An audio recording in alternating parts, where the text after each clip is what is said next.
Hey guys, this is a 79cc um, gasoline engine. Your video call is gonna be shit because it's on my phone and it's 1 a.m. But I just wanted to make a video, or at least another video out there. It's not on YouTube because there's a lot of there's not very many videos out there on YouTube with these type of engines. There's 212 and then there's 49. There's plenty of those. But this is mine. This is on a HBBC bike, and I just want to show you a few tricks that you can do with this, especially if you're broke as fuck like me. Yes, this is the gas tank. I drilled 2 holes into the side of the frame where it normally goes on there, and then I essentially just did that. And another thing I'd like to show you is, yeah, I know, my garage is messy. And there's all my fucking parts and shit that I work with. NOS, for geniuses. Gotta have that energy. This build took me a while, because it was my first build.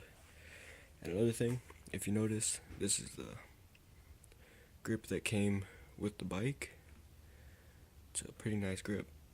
And I didn't want to put the shitty ass, cheap ass fucking throttle grips that come with the thing on the throttle, wherever the hell I can find it, right here. So what I did for the throttle one is I took a razor and I cut that bitch off and I pulled the plastic out, and then now look, this is my throttle, see, and these are way better grips than your cheap ass ones. See, I got it all in there, bolts and everything.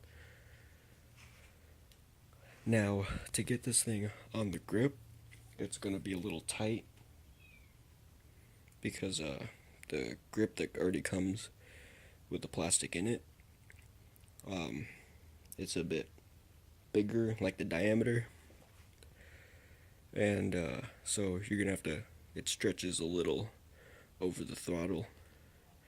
So what I did is I took a screwdriver and I put it in, but I also used some lube that I have, not grease. I would rather use some kind of lube, like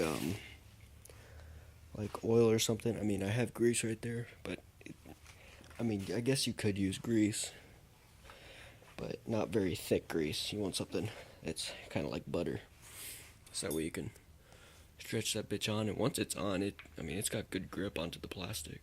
It's fine. I've had no problems with it slipping. But if it fits over the plastic, then, don't do the grease thing. You gotta make sure it's tight to it. That's the kill switch. It's the whole throttle linkage. That's the air filter. Now, I did have this one problem. I don't get what everybody else does with it, but with these stupid air filters that come with it, they don't have that hole that goes into the overhead valve. So I'm like, basically it would just be this tube disconnected from this, and it would just be there.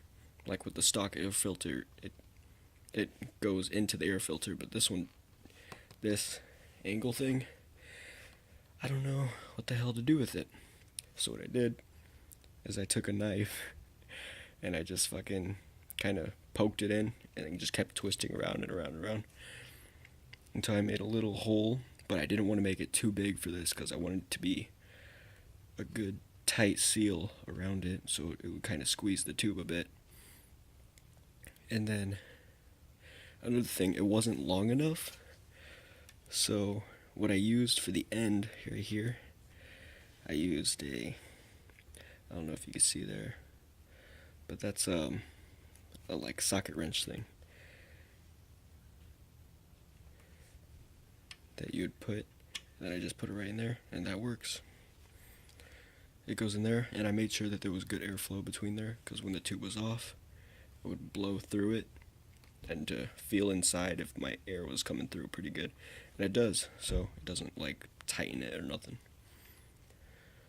But yeah, that's one thing I had to do. Same thing with the throttle, made it better. This is a gas bike, 78.5, basically 79. It's got the pull start and then the throttle linkage, whatever.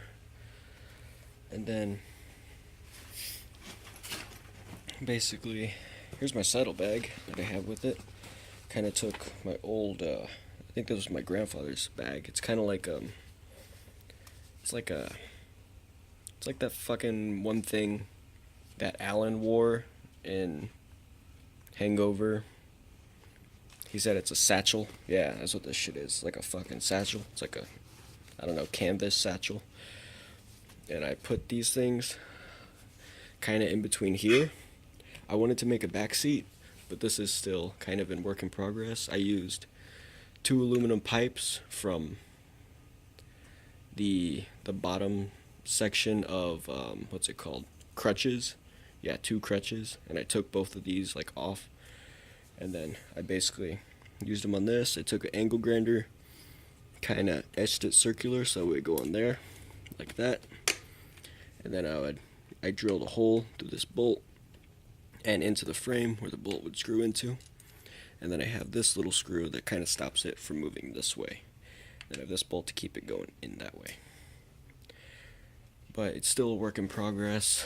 It's still a little bit loose, and I accidentally like screwed up the threads on this little bolt. So, and then this is an aluminum frame, and I have no chain tensioner on here. I don't get why people need chain tensioners, to be honest. Yeah, it's to get good tension on the chain, but fuck. On these stretch cruisers, you're gonna need a longer chain than the stock one that they give you, like longer.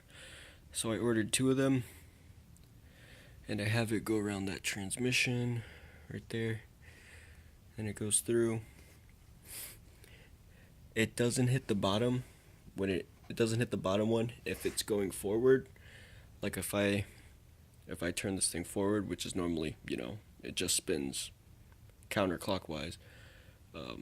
Basically when it's like this, it does slack, so it goes underneath that, and for that it definitely clears it, and it goes back to this sprocket hub adapter, and then basically just to tension the chain, you could just move the entire tire forward or backward. I don't get why we gotta do all this complication. Or with the stupid chain tensioner. Even this thing, the transmission, it has slots to move it back or forward, to tension everything. Same thing with bikes. I mean, shit. I am thinking about moving the wheel back to make it a bit tighter, because, with this extra length, you are going to want a pretty tight chain.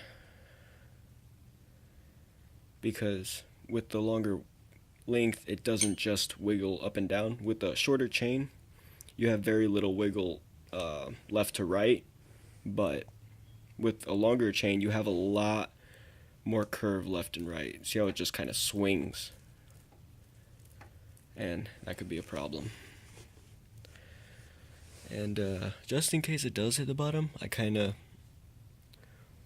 put a little piece of pad right there so that way it doesn't wear down the chain if it does rub on that, but it doesn't, because I had it before to where the tire was a bit forward. See that little circle?